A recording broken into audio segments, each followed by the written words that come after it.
আসসালামু আলাইকুম। সবাইকে ঈদের শুভেচ্ছা। আশা করি সবাই ভালো আছে। এবারও বাড়ি যাইতে পারিনি। পরপর 3টা ঈদ অফিসেই কাটালাম। বাস্তবতা আপনাকে মেনে নিতে হবে। আর চাকরি করা মানে চাকরি, আপনাকে বাস্তবতার সাথে সব কিছু মিলে সব কিছু মেনে চলতে হবে বাস্তবতার সাথে। আর গত 3টা ঈদ খুবই খারাপ গেছে। আমি জানি এরপর আরও খারাপ আসবে, আরও খারাপ ঈদ আসবে আমার লাইফে।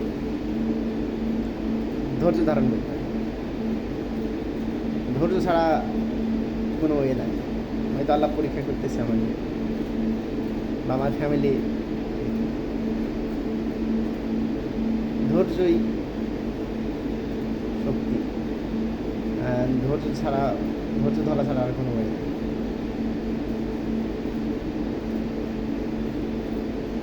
গত বছরের 2টা ঈদের থেকে এই বছর ঈদটা আরও কঠিন গেছে আমার জন্য, আরও কঠিন, খুবই কঠিন। মানে এটা ভাষায় প্রকাশ করার মতন না।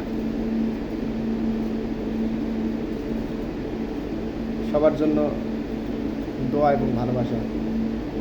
আমার জন্য দোয়া করবেন সবাই। আল্লাহ হাফেজ।